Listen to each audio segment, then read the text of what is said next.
우리 헌법에 보면 3권이 분립되어 있고 재판청구권이 보장되어 있습니다. 재판청구권이 보장되어 있는 까닭은 국민이 자기의 권리와 자유에 그 침해를 받았을 때 그 독립된 법관에 의해서 자기의 자유와 권리를 찾을 수 있는 재판을 받도록 하기 위해 규정되어 있는 겁니다.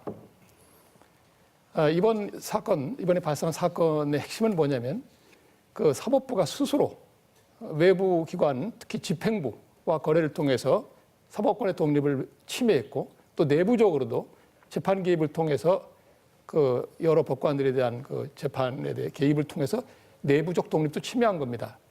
이렇게 사법부가 스스로 자신의 독립을 허물었기 때문에 이로써 공정한 재판에 대한 국민의 신뢰가 붕괴됐습니다. 우리 국민은 그동안 충분히 성숙했기 때문에 지금보다 훨씬 더 양질의 사법 서비스를 받을 권리가 있습니다. 지금 질문이 뭐냐면 이 사실관계가 얼마나 심각한가 한 얘기 아닙니까? 얼마나 심각한지 말씀드릴게요. 독일의 판례 두 건을 말씀드리겠습니다.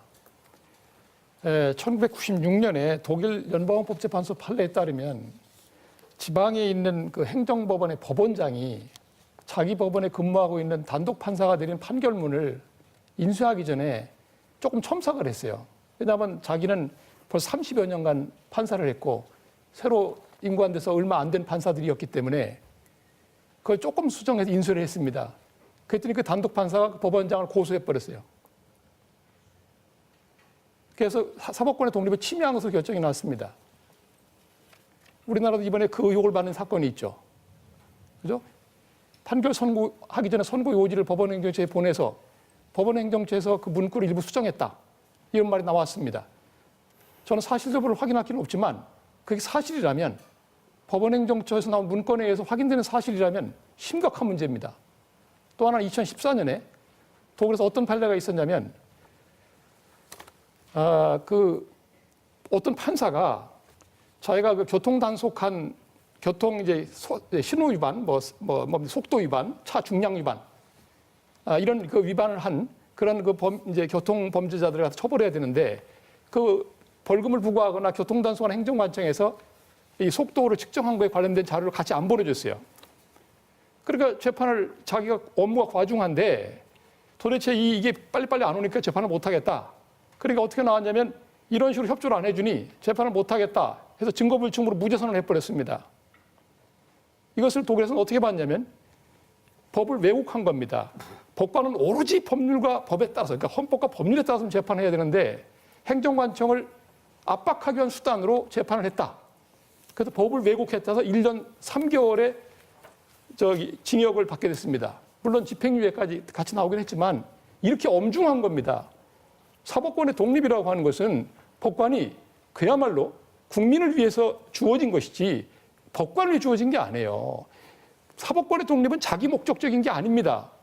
오로지 국민의 자유와 권리를 독립된 법관이 엄격하게 그 사법을 보장해서 지켜주기 위한 것이지 자기를 위한 것이 아닙니다. 그런 의미에서 보게 되면 이번 사건들이 우리가 여러분 다 알고 있을 겁니다. 얼마나 심각한 것인지 느낄 수 있다고 생각합니다. 이 검찰 수사가 이렇게 광범위해진 이유를 생각해 보면 사법부에 대한 실망을 금치 못하겠습니다. 그 범죄 사건을 수사해서 결국 재판에 넘기고 와서 결국 판결에 이를 때 최종적으로 실체적 진실을 확인하는 곳은 어디입니까? 법원 아닙니까?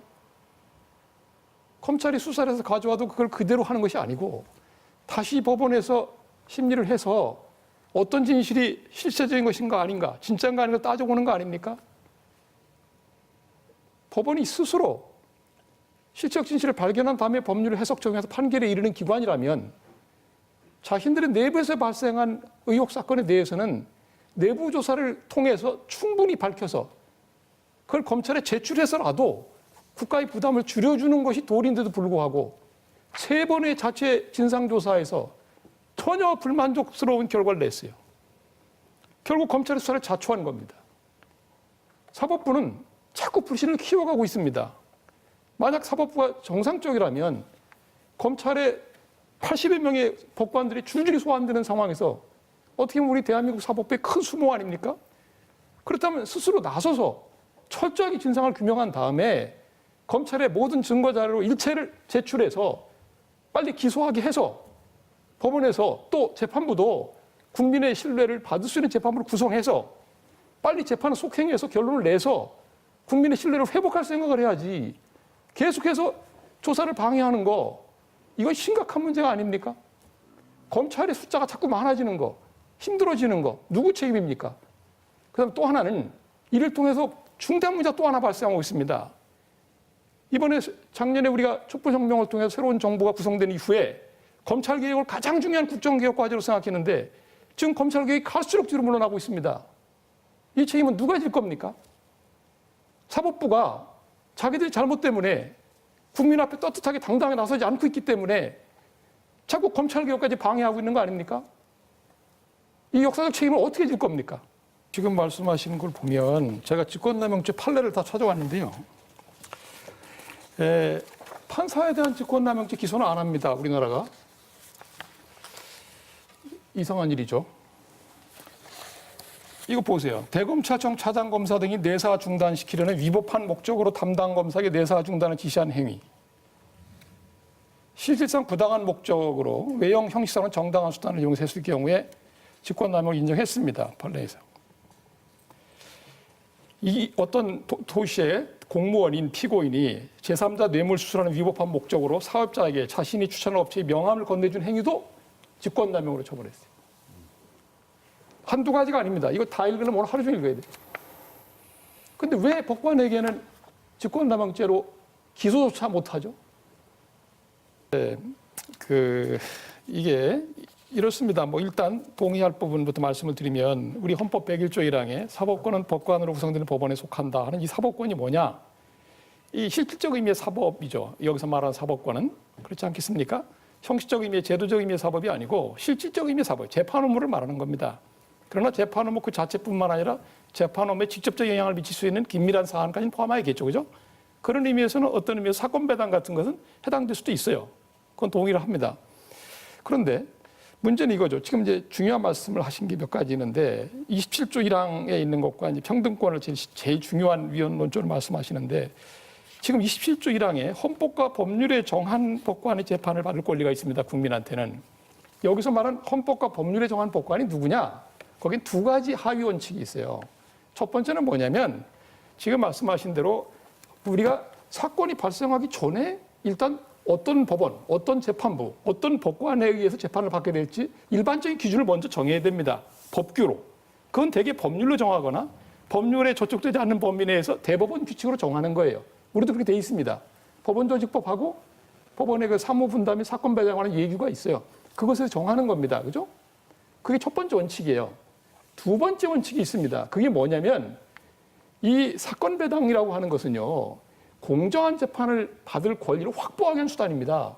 두 번째 원칙은 뭐냐면 어떤 법관이 공정한 재판을 담보할 수 없다, 보증할 수 없다는 것이 분명해지면 그 법관을 그 재판도 배제할 수 있는 기준을 반드시 정해야 됩니다.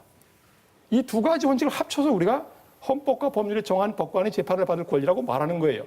지금 우리나라 문제는 어디에 이 두 개가 충돌하고 있는 겁니다.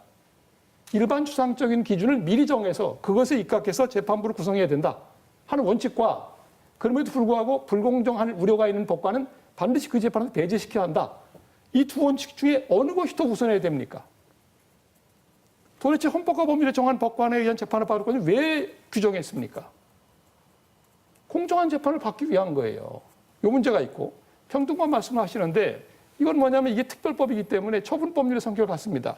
특정한 사건을 해결하기 위한 법률에 우리가 일반적으로 처분법률을 말할 때는요. 되게 특별법이 그렇게 되는데 무조건 위헌이 아닙니다. 그때는 뭐가 문제가 되느냐면 이것이 지금 평등권 침해냐 아니냐를 따져봐야 돼. 일반적인 경우에 적용되는 법률과 다른 특별법이기 때문에 형평에 위반될 우려가 있다고 생각합니다. 그럴 때는 우리가 근거가 있느냐고 묻는 겁니다. 합리적인 근거가 있느냐 없느냐 이걸 따져보는 거예요. 지금 우리나라에서 발생한 사건을 보면 이 사건보다 더 합리적일 수 있는 어떤 더 다른 사건이 또 있겠습니까? 여러분 플라톤이 이런 유명한 말을 했어요. 어떤 그 누구도 법률의 형태로 범할 수 있는 불법보다 더 심한 불법을 범할 수는 없다 이런 말을 했습니다. 얼마나 더 엄청난 사건을 저질러야 이런 예외를 허용하는 특별한 법률을 만드는 합리적 근거가 될 수 있겠습니까? 근데 지금 말씀 들어보면 모순이 많아요. 왜 그러냐면 지금 대법원장 걱정할 때가 아닙니다. 지금 현재 우리 그 중앙지방법원이나 우리 고등법원에서 공정한 재판부를 구성하기 어렵게 돼 있잖아요. 그죠? 지금 당장도 구성할 수 없습니다. 아까 우리 박 의원님 말씀하신 대로. 그래서 지금 어떻게 해야 됩니까? 지금 현재 상황으로는 우리 그 상호분담 사건 배당 예규대로 배당 순위를 정해서 한다거나 시스템을 통해서 무작위 배당을 할 수가 없어요. 상황이 지금. 그 정도로 연루된 법관이 많이 있습니다. 그래서 어떻게 하기로 했습니까? 결국 법원장이 관계 형사합의부 재판장 모아서 협의해서 한다는 거 아닙니까? 그건 공정합니까? 지금 대법원장이 위해서 특별재판부 재판관을 누구로 쓰느냐가 문제가 아니에요, 지금. 지금 당장 15일 날 기소를 하면 어떤 재판부를 구성해서 어떻게 재판하겠다는 겁니까? 임종원 전 법원행정처 차장 비서 그렇습니다. 말씀하시는 거죠? 그 이름 얘기하고 싶지 않아요. 하여튼 그래서 그래서 지금 상황을 보세요. 지금 재판부조차 구성할 수 없는 법원에서 상상해 보십시오. 어떻게 하겠다는 건지 아무 대안도 없어요. 그다음에 또 상권분리 자꾸 얘기하시는데 좋습니다. 상권분리과 사법권의 독립이 어떻게 연결되는 줄 아세요?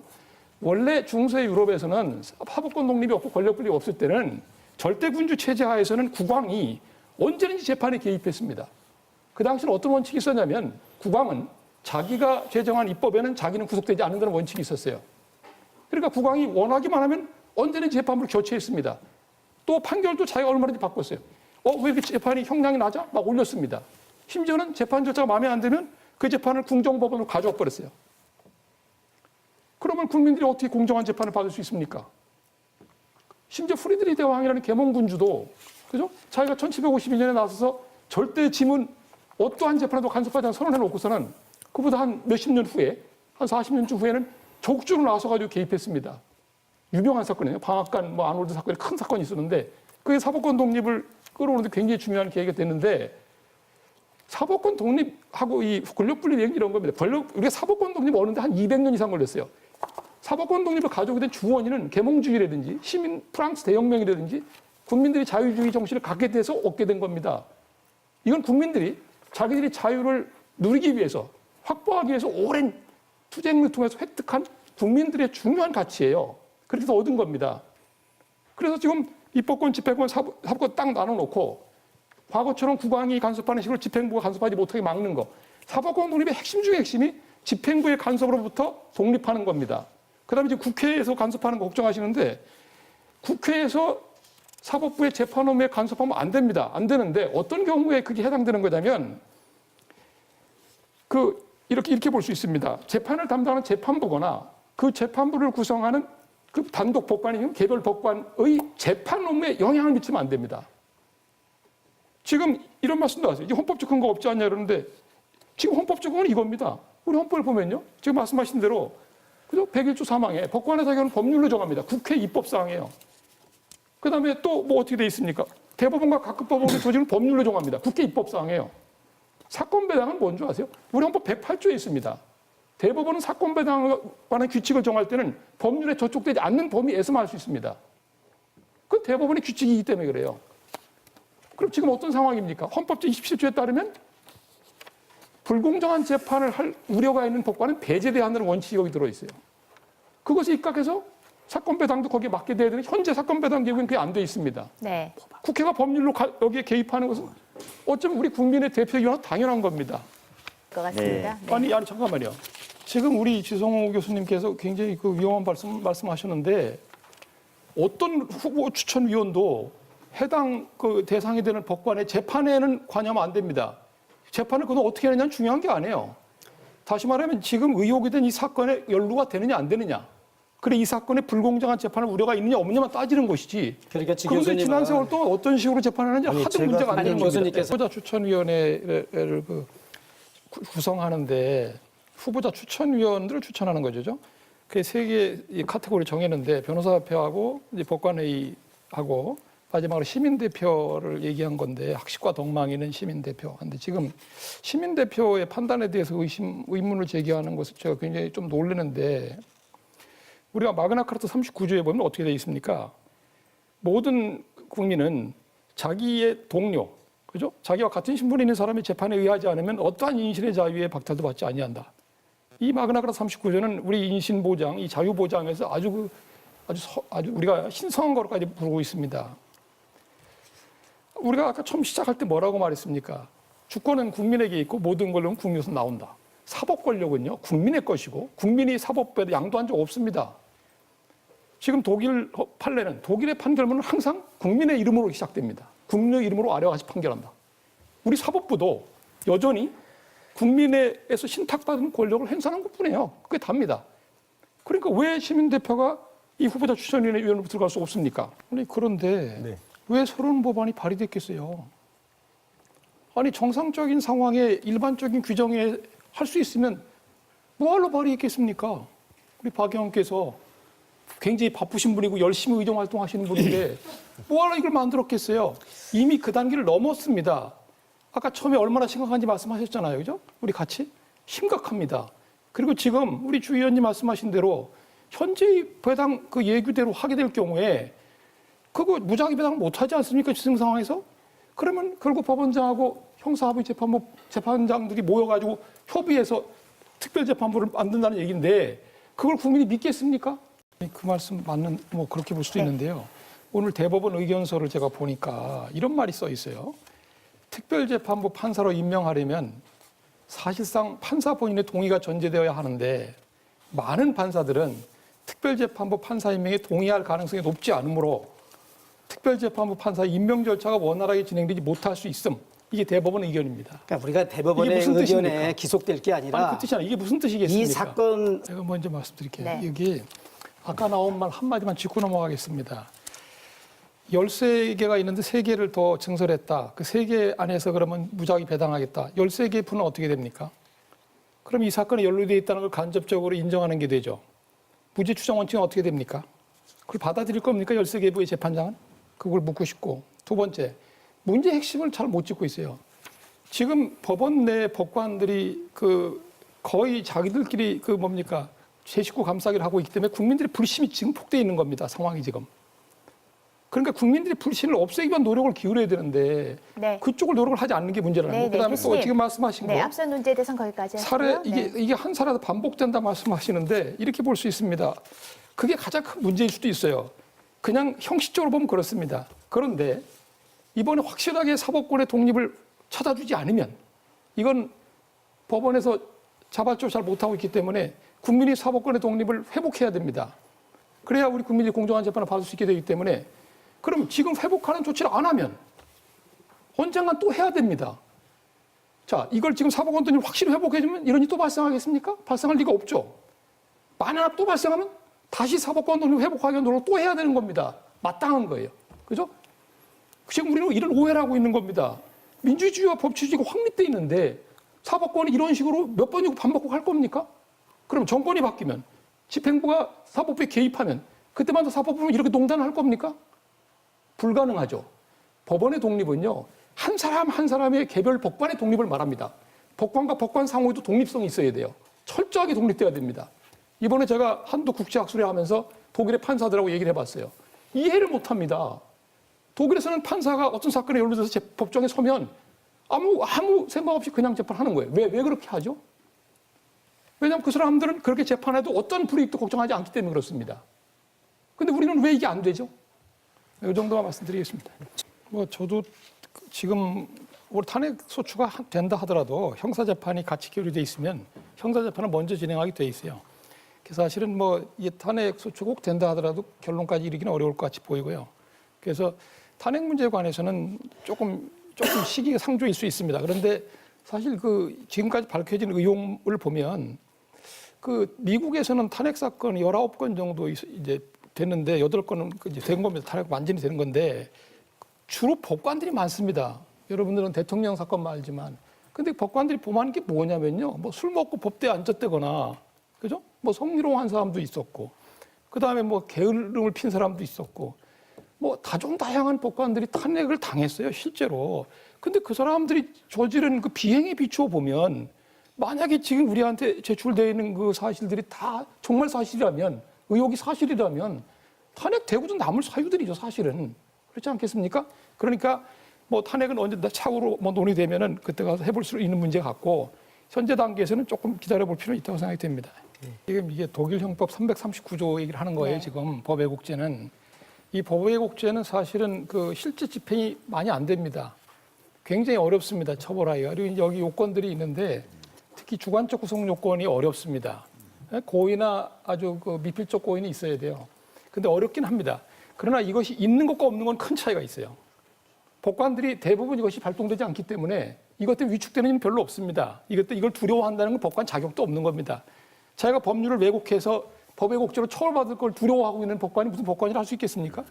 그런데 이게 있으면 조심하지 않을 수가 없습니다. 법외국죄 만약에 의율돼서 처리되면 법관직을 잃기 때문에 1년 이상, 독일은 어떻게 되냐면 1년 이상의 이제 그 자유용으로 돼 있는데 1년 이상이 되면 바로 법관직이 자동으로 상실되기 때문에 그렇게 만든 거예요.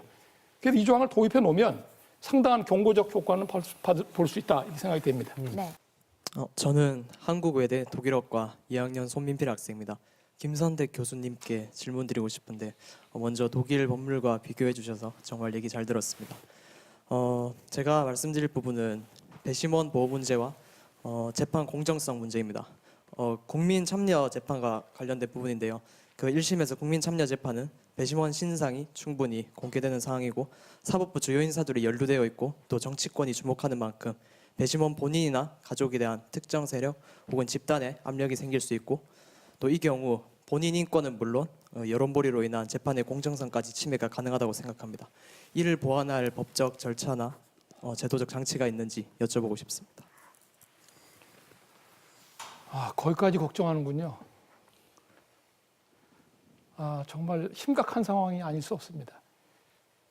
제가 거기에 대한 직접적인 대답보다 우리 국민들이 배심원으로 참여하는 것은 국민으로서의 의무 중에 하나입니다. 마땅히 참여할 용기를 가져야 되고요. 어쩜 이렇게 그 법관이 피의자가 된 사건과 일반 국민이 피의자가 된 사건 사이에 이렇게 차이가 있습니까? 우리 국민들은 범죄 혐의가 있어서, 그죠? 그 사건이 이제 피고가 되면 그 일반적이고 추상적이라는 공정한 규정에서 배당을 받아서 불공정한 재판을 받았다고 의혹이 드러나고 있어요. 그런데 그 불공정한 재판한 당사자, 그 의혹을 받은 당사자인 법관들은 다시 그 일반적인 공정한 배당 규정에 의거해서 사건을 배당하달라고 요구하고 있습니다. 그래서 뭘 원하고 있는 거죠? 그 일반적인 공정한 배당 규정에 의해서 공정하게 배당되면 그 법관들에게 어떤 공정한 재판이 기다리고 있을 거라고 기대하고 있는 거죠? 혹시 불공정한 재판을 기대하는 거 아닙니까?